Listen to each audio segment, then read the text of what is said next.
Hello friends, कैसे हैं आप सब। आपको पता ही होगा, भारत में नदियों की कोई कमी नहीं है। हर जगह, हर इलाके में कहीं कोई छोटी धारा, कहीं कोई बड़ी नदी बहती मिल ही जाती है। लेकिन आज हम बात करने वाले हैं अपनी सबसे खास, सबसे पवित्र और सबसे जीवनदायिनी नदी, माँ गंगा की। सोचिए जरा, ये सिर्फ पानी की धारा नहीं, ये हमारी संस्कृति, हमारी आस्था और हमारी पहचान है। तो चलिए दोस्तों, शुरू करते हैं ये मनमोहक और ज्ञान से भरी यात्रा, माँ गंगा की कहानी। गंगा नदी ये सिर्फ पानी की धारा नहीं, ये तो भारत की आत्मा, हमारी संस्कृति और आस्था की पहचान है। सोचिए जरा, उत्तराखंड की ऊंची ऊंची बर्फीली चोटियां, चारों तरफ शांति और सफेदी। यहीं पर लगभग 13,000 फीट की ऊंचाई पर स्थित है गंगोत्री ग्लेशियर। यही है गंगा नदी का उद्गम स्थल। लेकिन मजेदार बात यह है कि गंगा सीधे यहीं से गंगा नाम से नहीं निकलती। गंगोत्री ग्लेशियर से निकलने वाली नदी को भागीरथी कहा जाता है, हमारे महान राजा भागीरथ के नाम पर। थोड़ा आगे बढ़ते हैं, भागीरथी बहते बहते उत्तराखंड के देवप्रयाग पहुंचती है। यहीं इसका संगम होता है अलकनंदा नदी के साथ, और यहीं से इसे गंगा कहा जाने लगता है। यानी असली गंगा नदी की पहचान देवप्रयाग से शुरू होती है। इसके बाद गंगा शुरू करती है अपनी महान यात्रा, उत्तराखंड की पहाड़ियों से निकलकर उत्तर प्रदेश, बिहार, झारखंड से गुजरते हुए पश्चिम बंगाल तक पहुंचती है। गंगा नदी का उल्लेख हजारों साल पुराने ग्रंथों और पुराणों में मिलता है। आपको पता ही होगा, हिंदू धर्म में गंगा को बेहद पवित्र माना जाता है। सिर्फ पवित्र ही नहीं, इसे तो देवी का स्वरूप कहा गया है। अब जरा सोचिए, भागीरथ और गंगा अवतरण की अद्भुत कथा। कहते हैं कि गंगा पहले स्वर्ग में बहती थी, लेकिन राजा भागीरथ ने अपने पूर्वजों के उद्धार के लिए कठोर तप किया, और तब भगवान ब्रह्मा ने गंगा को पृथ्वी पर भेजने का आदेश दिया। अच्छा, तो अब सोचिए, गंगा इतनी वेगवान थी कि अगर सीधी पृथ्वी पर उतरती तो सब कुछ बहा ले जाती। तभी भगवान शिव ने उसे अपनी जटाओं में समेट लिया और फिर धीरे धीरे गंगा को पृथ्वी पर उतारा। आज जो हम गंगा को देखते हैं, वो उसी दिव्य यात्रा का नतीजा है। यही कारण है कि गंगा को भागीरथी भी कहा जाता है। आपको शायद पता हो, गंगा का उल्लेख रामायण, महाभारत और पुराणों सब में मिलता है, और कहा जाता है कि गंगा में स्नान करने से पापों का नाश होता है और मोक्ष की प्राप्ति होती है। सोचिए जरा, कितनी अद्भुत और पवित्र है ये नदी। यही कारण है कि इसे सिर्फ नदी नहीं, बल्कि माँ गंगा कहा जाता है। इतिहास गवाह है, जहाँ पानी होता है वहीं सभ्यताएं पनपती हैं। सोचिए जरा, अगर पानी ना होता तो इंसान कहाँ बसता। गंगा नदी घाटी ने भी भारत की कई महान प्राचीन सभ्यताओं को जीवन दिया है। आपको पता ही होगा, गंगा के किनारे बसे वाराणसी, प्रयागराज, पटना और यहाँ तक कि मुरादाबाद जैसे शहर प्राचीन काल से ही धार्मिक और व्यापारिक केंद्र रहे हैं। अच्छा, एक और दिलचस्प बात, बौद्ध और जैन धर्म के कई महत्वपूर्ण स्थल भी गंगा के किनारे ही बसे हैं। सोचिए, सारनाथ, जहाँ भगवान बुद्ध ने अपना पहला उपदेश दिया, वो भी गंगा क्षेत्र का ही हिस्सा है।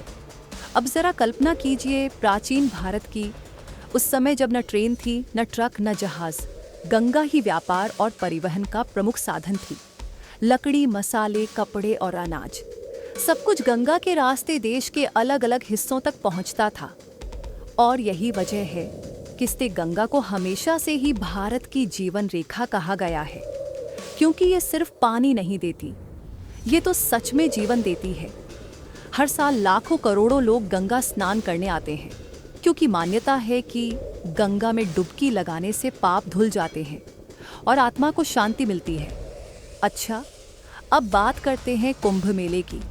आपको पता ही होगा, प्रयागराज, हरिद्वार, उज्जैन और नासिक में लगने वाला कुंभ मेला दुनिया का सबसे बड़ा धार्मिक आयोजन है। यहाँ करोड़ों श्रद्धालु सिर्फ एक ही आस लिए आते हैं, गंगा में स्नान करके मोक्ष की प्राप्ति। और हाँ, अस्थि विसर्जन और पितृतर्पण की परंपरा भी गंगा से गहराई से जुड़ी हुई है।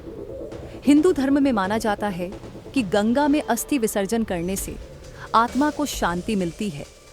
अब जरा कल्पना कीजिए, वाराणसी की गंगा आरती की शाम, हजारों दिए पानी में तैरते हुए, घंटियों और शंख की आवाज, और गंगा किनारे बैठा हर इंसान बस उस दिव्य माहौल में खो जाता है। यही है गंगा का जादू, जो न सिर्फ भारत के लोगों को बल्कि दुनिया भर के पर्यटकों और श्रद्धालुओं को आकर्षित करता है। गंगा नदी ये सिर्फ धार्मिक रूप से ही नहीं बल्कि आर्थिक दृष्टि से भी बेहद महत्वपूर्ण है। सोचिए जरा, गंगा बेसिन भारत का सबसे उपजाऊ क्षेत्र माना जाता है। अच्छा, आपको पता ही होगा कि यहीं पर चावल, गेहूं, गन्ना और दालों की खेती बड़े पैमाने पर होती है। यानी ये नदी सिर्फ आस्था ही नहीं बल्कि रोटी, कपड़ा और रोजगार भी देती है। और हाँ, गंगा का पानी ये सिंचाई और पीने दोनों के लिए जीवनदायिनी है। यही नहीं, ये नदी जल विद्युत परियोजनाओं के लिए भी महत्वपूर्ण भूमिका निभाती है।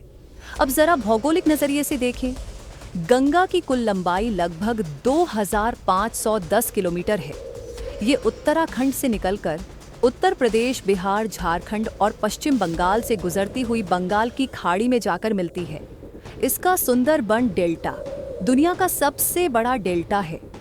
यहाँ अनगिनत पशु, पक्षी और दुर्लभ वन्यजीव पाए जाते हैं। समय के साथ हमारी माँ गंगा के सामने सबसे बड़ी चुनौती खड़ी हो गई है, प्रदूषण और अस्तित्व का संकट। सोचिए जरा, हर दिन औद्योगिक कचरा, शहरों का सीवेज और प्लास्टिक का पहाड़, सब कुछ गंगा में गिर रहा है। यही वजह है कि आज गंगा गंभीर रूप से प्रदूषित हो चुकी है। अच्छा, आपको पता ही होगा, सरकार ने कई प्रयास भी किए हैं। गंगा एक्शन प्लान 1986 में शुरू किया गया और फिर नमामि गंगे योजना 2014, ताकि गंगा को फिर से स्वच्छ और निर्मल बनाया जा सके। लेकिन दोस्तों, सिर्फ सरकारी योजनाओं से बात नहीं बनेगी, हमें भी सोचना होगा, क्योंकि अगर गंगा बचेगी तभी भारत की संस्कृति, हमारी खेती और हमारी आने वाली पीढ़ियां बचेंगी। सोचिए, ये सिर्फ एक नदी नहीं, ये हमारा भविष्य है। इसलिए गंगा को बचाना हम सबकी जिम्मेदारी है। अच्छा, अब आप ही बताइए, अगर ये नदी नहीं रही तो हमारी आने वाली पीढ़ियां क्या खो देंगी। इसलिए हमें समझना होगा कि अगर हम आज गंगा को बचाएंगे तो हम दरअसल अपनी आने वाली पीढ़ियों का भविष्य भी बचाएंगे। आज हम सब मिलकर एक संकल्प लें कि हम गंगा को स्वच्छ, निर्मल और अविरल बनाएंगे। यही होगी हमारी माँ गंगा के प्रति सच्ची श्रद्धांजलि। और हाँ, ध्यान रखिएगा, गंगा सिर्फ हमारी नहीं, हम सबकी जिम्मेदारी है। अगर आपको हमारा यह वीडियो पसंद आया हो तो लाइक करें, अपनी राय कमेंट में ज़रूर लिखें और चैनल को सब्सक्राइब करना न भूलें। ऐसे ही रोचक और जानकारी भरे वीडियो के लिए जुड़े रहें हाइपर सोच के साथ। धन्यवाद।